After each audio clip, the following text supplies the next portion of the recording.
Well, folks, starting late again, but that's because I want to bring you only the hottest Google Slides content that you can find in Santa Cruz, and dare I say, even the Capitola, Aptos, Santa Cruz, Half Moon Bay region. Um, here every week, the best slides, only the best slides on the best classic topics. And today I want to explain a little bit because I've gotten some questions. People say, uh, why is your stream called Classics Live? That's a dumb name. And I want to say, well, exactly what I'm going to say now. That actually Classics Live, far from being a dumb name, is extremely learned and nerdy, which is the kind of service that we do aim to provide here. Classics Live is a reference to the best religion that you've never heard of. Or maybe didn't know that it was a religion, but had heard of, and that's Manichaeanism. Manichaeanism is a Latinate term that comes originally from a Syriac expression. We'll talk more about what is Syriac in a bit. But the expression is Mani Chai, long live Mani, or Mani live, or Mani live. Mani live, just like what I do here, which is Classics Live. And today I'm going to talk about what it means that Mani is live, and maybe he'll convince some of you to accept Mani as your lords and saviors. Now, I say it's the best religion that you've never heard of, and that's because it basically doesn't exist anymore, which is surprising, given that after its foundation in the 3rd century CE, it spread very quickly just all over the world. So our evidence about Manichaeanism, its various textual bases, comes from a range of places, including one called the Dakhla Oasis, or Kelis. You'll sometimes hear it called, which is just kind of out in the middle of nowhere in Egypt. Egypt at the kind of far southwestern end of the Roman world. Find a lot of Manichaean texts preserved in Coptic there. Some in Greek, but mostly in Coptic. We find a lot of Manichaean texts in Central Asia. That's an area that's now the notionally autonomous region of Xinjiang in China. The red lines you see running east-west on the map are the Silk Road, and Turfan was an important terminus on the Silk Road, where a lot of very well-preserved Manichaean documents in Sogdian, which is a language related to Persian and Middle Persian, have turned up. So this is because there was actually at one point a whole empire, the Uyghur Empire, which converted to Manichaeanism. The whole empire went that way, and that was an empire that held sway in sort of Central Asia, the Middle Silk Road region, for a lot of the early Middle Ages. This religion did continue into the Middle Ages. It had largely disappeared from the Mediterranean world by about the 7th century CE.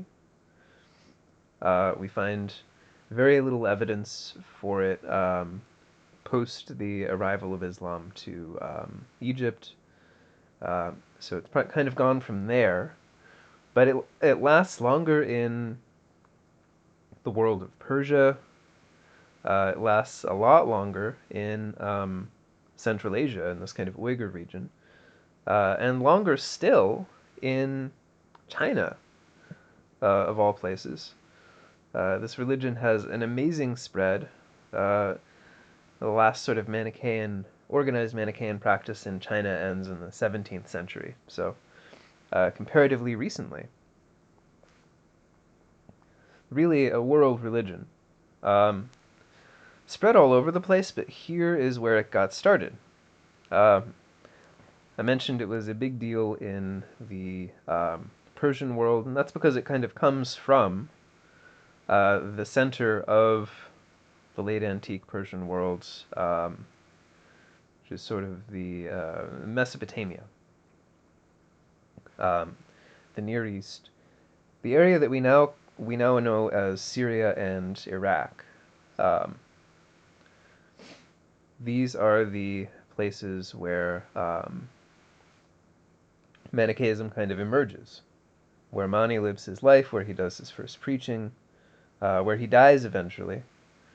Um, but that's going to determine the content to an extent, the language in which he writes, um, and kind of what his earliest disciples make of the religion. All has to do with this sort of Persian world in which it appears. So, on that basis, to talk a little bit about the origins of the religion, um, Syria and Iraq were hotbeds of religious development in the 3rd century CE. Various, you could call them alternative Christianities. You could call them appropriations of elements of Christianity for local purposes, but you end up with a whole bunch of religions kind of popping off there. Mandaism, uh, possibly early versions of Yazidi religion, which was in the news a couple of years ago when they were under threat of genocide by ISIS. El-Khazaiism.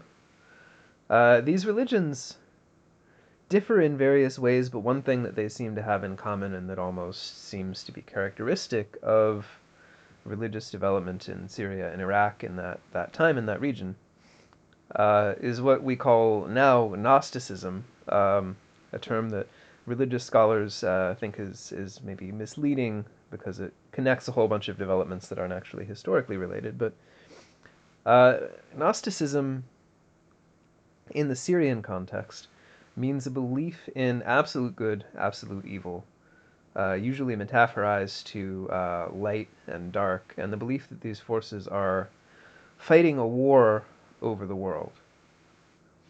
So it's not, as in Christianity, this idea that God created the world and that the devil exists to kind of test people.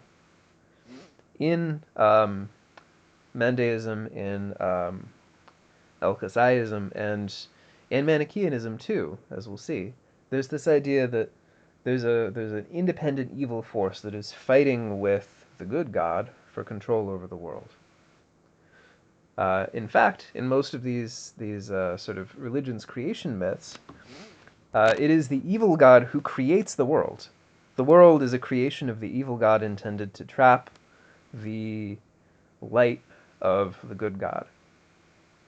And history then is kind of the story of the liberation of that light from the darkness of the world. And various figures sort of guarding the gates of the world, like Yao, the panmorphic, theriomorphic deity that you see on that magic gemstone on the right there. Uh, so it is often thought that there's some relation between this dualism, this local dualism, and features of Zoroastrianism, the kind of state religion of Persia in this period, a dominant religion in Persia even before that point, which also has this kind of dualist worldview in which good and evil are fighting a battle for the world. So this is the world into which the religious ferment into which Mani, the prophet of Manichaeanism, the guy who lives, the boy who lives, dare I say, was born. And he was born in 216. I know this horrible little timeline that I pulled off of the internet that does have most of the important dates. He was born in 216, and he and his parents were members of a sect called the Mu'tazila by Ibn al-Nadim, who's an Arabic bibliographer and lexicographer of the 11th century, who reports a lot of the information that we have about Mani. He's explaining what actually this Manichaeanism thing is to readers who aren't going to be familiar with it. And he's got access to some good documents, which we've lost now. But he says that Mani was born into this sect of pseudo-Christians called the Mu'tazila. The Mu'tazila means in Arabic the washers. So they're thought to be Baptists of some kind, that is, followers of John the Baptist, believers in the purifying power of water. We have some other texts that suggest that they're really into washing their food a lot, like raccoons. They just wash it obsessively. Could be vegetarians. And we think that this sect of the Mu'tazila is likely some version of El Khazaiism, the might of El, a religion named after its founder. Dualist religion, does a lot of washing. It's a Baptist religion. So we know from other sources, and interestingly from a lot of fragments that seem to have been written by Mani himself, that sometime around the age of 12, he first met his cosmic star twin. This is kind of an area feature of religions in that region, the idea of star twins. Interestingly, Muhammad, the prophet of Islam, had a star twin called a Qareen in that language. Mani has this magic star twin, which in Middle Persian is called a Narjamig. Talks about meeting this Narjamig at the age of 12, and the Narjamig would explain to him how it was awesome to fight against the evil power using wisdom, which Mani dedicated his life to. Well, he didn't at first, actually. It took another 22 years and another visit from his star twin to get him actually out there and preaching. But starting in about 240, he leaves the Baptist community of which he had been a member. He starts producing writings. He starts getting disciples. He writes these things called living gospels, which are one of the reasons, as we'll see, why his religion is so great. He circulates around. He actually has to go into exile for a while from Persia because the Zoroastrians do not like competition, and the Zoroastrians have the ear of the rulers of Persia at this time. The Sasanians, who actually come to power during Mani's lifetime. The canonical date for their coming to power is 226, which you can remember because it's also the number of my office in Cowell. Anyway, so they're getting into power during the early years of Mani's life, and they are a much more united and kind of powerful Persian empire than there has been in Persia for a long time. The Parthians and the Arsacids were kind of lame, but the Sasanians are the real deal. They've got a state. They have a state power that they can use to repress new religious movements, and for this reason, Mani goes into exile. That doesn't stop the mission. He's sort of at the center of this whole mission operation that's sending people west into the Roman world, that's sending people east into Central Asia, and that's still trying to operate a religion in the Sasanian Empire too. And that's where we get a really cool artifact. If this artifact has been correctly identified, it is the seal which Mani actually used during his lifetime. This is a thing which Mani the prophet actually owned.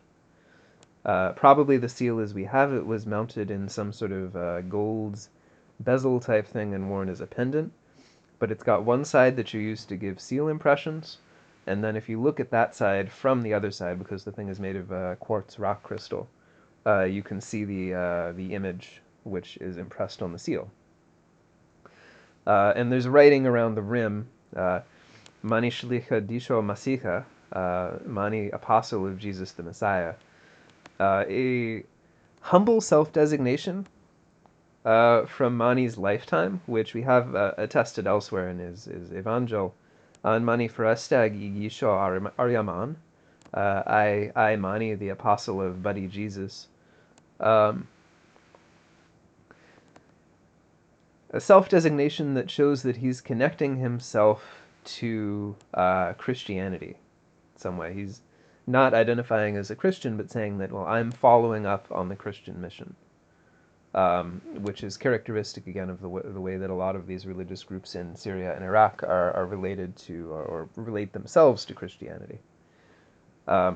Later in his life, and certainly after his death, the self-description kind of changes. Mani gets described as the universal apostle, the last of the prophets, the seal of the prophets, the final one. No longer subordinate to Jesus, but completing and even rendering unnecessary Jesus's revelation. Well, anyhow, he does die, because he goes back to Persia once a new emperor is in power, a new Shah is in power there, and that Shah seems more interested in maybe using Manichaeanism to tamp down the power of the Zoroastrian priesthood, which is getting a little out of hand. But that guy dies after a year, and the next guy is back on the Zoroastrian thing. And he throws Mani in jail where he dies, just in prison. Although there are some alternative traditions that suggest he was actually gruesomely executed. Probably it is the case that he died in jail in Persia in the early 270s.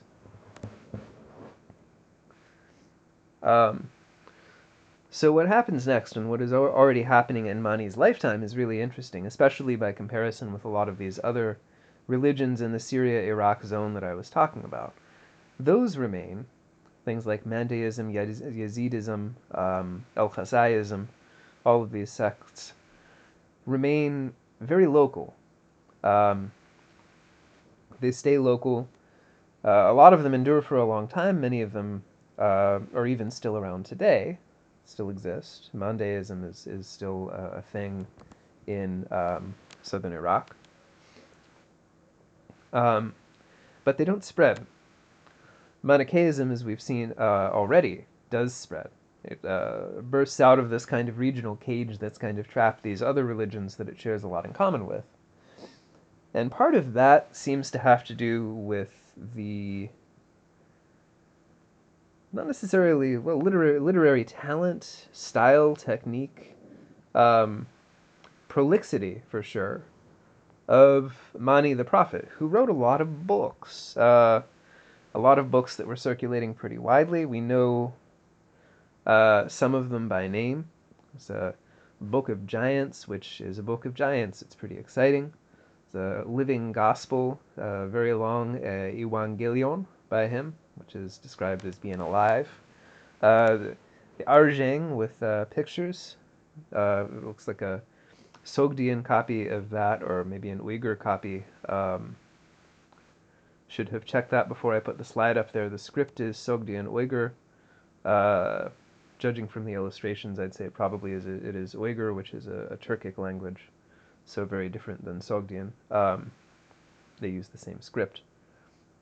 But that's a book with pictures, which solves the problem of, well, how do you spread the story of your religion, or the content of your religion, in a world or a region of the world where there are a lot of different languages and no dominant vehicular language. He writes lots of epistles, and he writes one book in Persian, the Shapuragan. Maybe it's surprising to find out that even though he was working in Persia, he only wrote one book in Persian. He wrote most everything that he wrote in Syriac. Syriac is a language related pretty closely to Aramaic, closely related to Hebrew. This is about as close as you get to kind of a vehicular language, a language that lots of people use as a second language in the region of the Near East. It is the language in which, as I said, Mani mostly writes. It also seems to be the language in which his documents first circulate outside of the Middle East. It may even have been a kind of a sacred language for the Manichaean Church, in the same way that Latin is now in the Catholic Church, for instance. However that may have been, we do find some of his writings in Syriac preserved, although in a very fragmentary fashion. What we have on the left is probably a fragment of the Book of Giants, which is a book about how evil angels created by the god of darkness slept with various earth women, uh, who then gave birth to giants. Just briefly mentioned in the canonical scriptures, but comes in for a lot of fan fiction treatments in the ancient world. The Book of Enoch is the most famous of those, but the Book of the Giants was an important one in Manichaeanism. Just a little bit of a fragment of that. So fragmentary, in fact, that we can't really identify it as, for sure, as belonging to this text, although I think the arguments in favor of placing it there are pretty strong. In the middle column is a chunk of the same book in Sogdian, which is a Persian-related language, and you can see that that's less fragmentary, but still totally busted. And that's from Turfan, in Central Asia. In Turfan, you do actually also find things like the page on the far right, which is a Middle Persian text.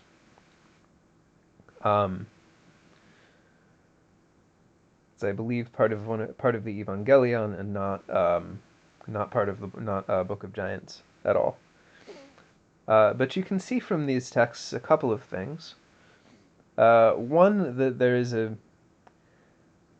they all seem to be written in more or less the same script, which is largely true.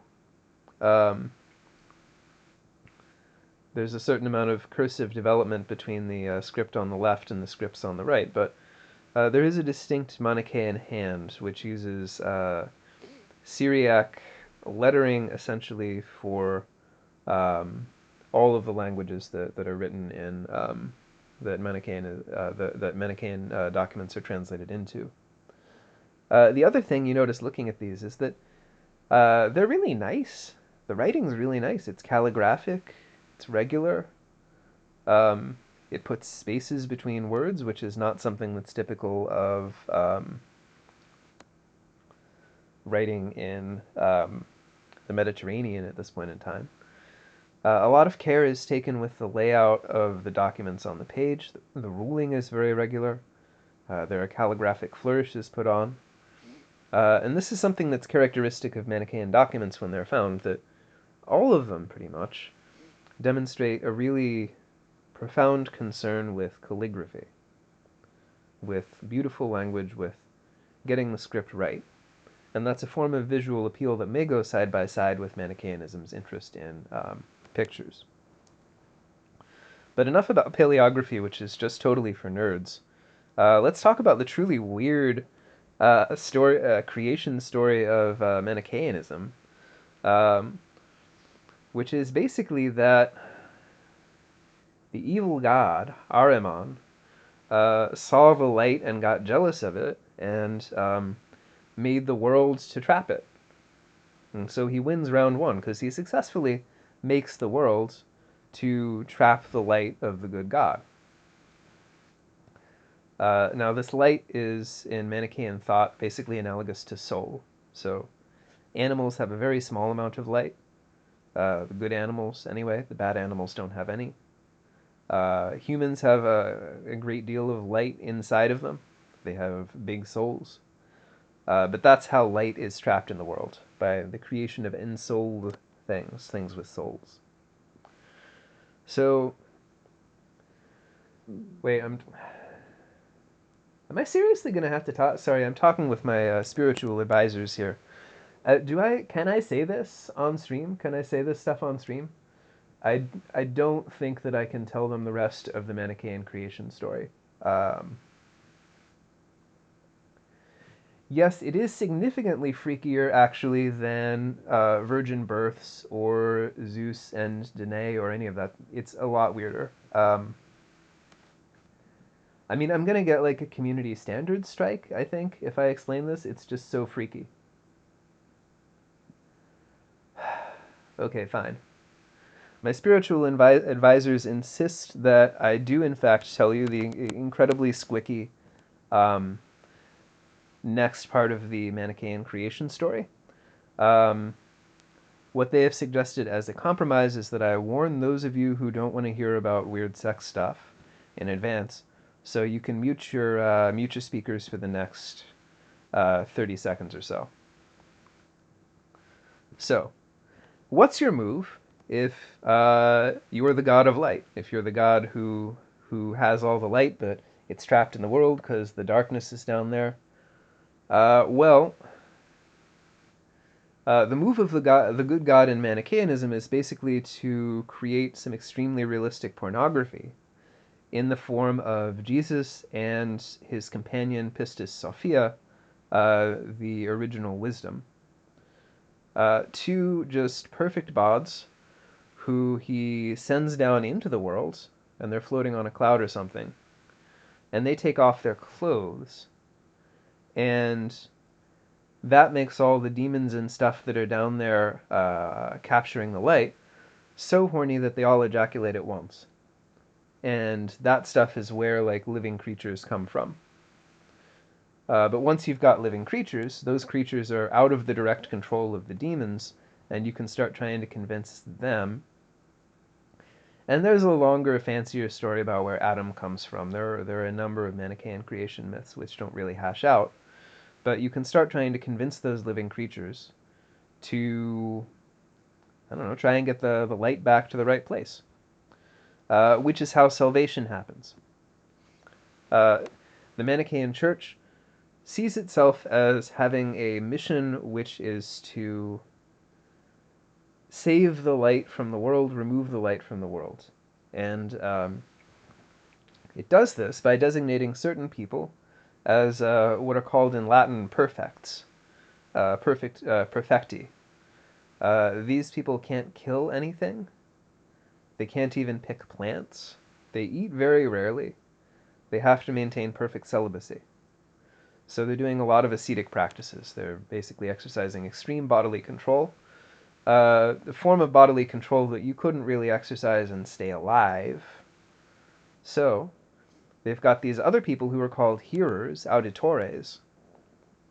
And a lot of this vocabulary comes from Augustine, who was a Manichaean in his youth and is really kind of obsessed with them in his later writings.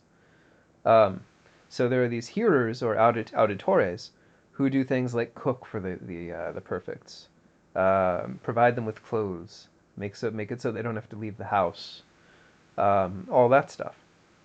So the perfects are kind of these machines for taking light out of the world and storing it in a like a spirit bomb that eventually is, when they die, going to get sent to the heavens. In fact, it's going to get sent to the moon, which is where souls go, where the light goes before it's shot into the sun from the moon, and the sun is kind of ultimately the gate out of the world.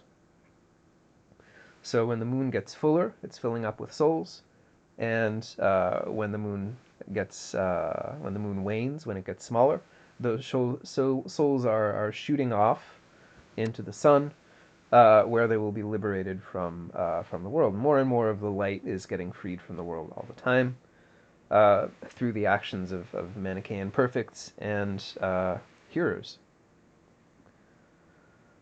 Well, all right. I mean, that seems like an okay deal. Certainly no crazier than any religions that have, in fact, persisted to the present day. But it did, despite its worldwide popularity and circulation, at one point disappear.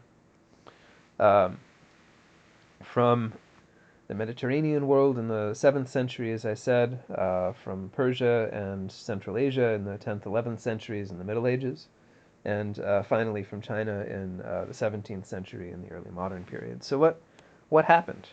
Well, um, there are a lot of things that are nice about Manichaeanism, and Mani was not shy about saying these things. He says that um, Manichaeanism is great because everyone can get in on it. It's not limited to a particular ethnic group or a particular language community. They've got these great living gospels, these books which are somehow alive, the Zendigan, so that the religion will not deviate or become degenerate once Mani dies. A neat feature of Manichaeanism is that dead people from other religions can still become Manichaeans and complete their salvation that way, which is nice. I think the idea is that Jesus becomes a Manichaean after death. Um, and as Mani adds at the end of this fragmentary passage, as far as wisdom and knowledge goes, it's just better than other religions. But there are a lot of arguments to the contrary. For instance, St. Augustine really hates it. Um, St. Augustine writes just some pretty incredible screeds against the Manichaeans more than once. He's constantly debating Manichaeans in public. Um, this is in part because St. Augustine himself was a Manichaean in his youth and was always haunted by this kind of charge which people made from time to time that he was still a secret Manichaean. So he came out really hard against them. Uh, Augustine's attacks on the Manichaeans were pretty influential, but certainly he wasn't the only Christian who was going after them. The Christian church went extremely hard on the Manichaeans in Egypt or wherever they were found. They were severely persecuted there and eventually driven out. In the Islamic world, Manichaeanism sort of slid by for a while as a monotheistic religion, something that belonged to an Ahl al-Kitab, so a religion that people could keep as long as they were willing to pay a jizya or a head tax to the caliph or to whoever the political authority was. Um, but this quasi-toleration kind of goes away in the 10th century on account of theological debates within Islam, debates between Mutazilites, who are considered to be kind of rationalistic theologians, and anti-Mutazilites, who are more literalists. The anti-Mutazilites win that argument, and one of the charges that they're constantly making against the Mutazilites is that they're secret Manichaeans, or Zendik Zanadik is the word in Arabic for Manichaeans. That word is interesting because it comes from Middle Persian and it means somebody who really studies the Zends very hard. If you study the Zends, which are the sacred texts of Zoroastrianism, hard enough, apparently you're bound to become some kind of a heretic. Um, but anyway, the defeat of the Mutazilis in this intra-Islamic theological argument leads to a kind of purging not just of them, but also of Manichaeans from positions of authority, and to persecution of the Manichaeans, such as still exist in Persia, or former Persia, or what have you, on a larger scale. So theologians do not really like Manichaeanism. Islamic theologians, Christian theologians, they attack it. They see it as a threat, because the appeal of seeing the world as just totally evil, I think, is understandable, right? We all live in it. We know how much it sucks. The temptation to say, well, this world is unredeemable, so screw it. I'm just going to shoot my soul to the moon, is really powerful. It's a religious perspective that makes sense. Muslim theologians, Christian theologians, all recognize that Manichaeanism, that Gnosticism, constitute like a radical threat to the forms of monotheism that they cherish, so they attack it pretty hard. So you could say, well, it's the fact that Manichaeanism was the victim of state power, it never got state power on its own side, that's why it died out, but remember, it did have It was the official religion of the Uyghur Empire. It had this whole like Central Asian empire. So that can't quite be it. I mean, to be honest, it's probably just chance, right? That this religion of two faces did die out. Um, a lot of things in history happen just chance-wise, as much as historians try to explain them. There's so much contingency at work that who can say what kind of a shot Manichaeanism actually had? Um, had it come out on top, the world would look a lot different today. And there are a lot of these kinds of points of decision or contingency in the history of the ancient world that still have consequences to the present. Um, it would be totally wild if Manichaeanism were like, I don't know, the majority religion of a country in the world today, or say, took the place of Christianity and spread all over the world with European colonization. A lot of hypotheticals and counterfactuals you can imagine here. I think it's fun to do. Um, that brings me to the end of my prepared remarks, but I wonder if the cat will be on video today.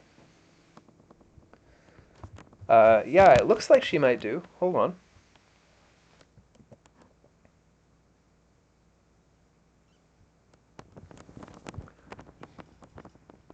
Hi, cat. Cat, cat, cat, cat. Look at the camera. You're going to make us famous by becoming a viral kitty. Well, that seems to be all the cat we're going to get for now. So I'll see you back here next week.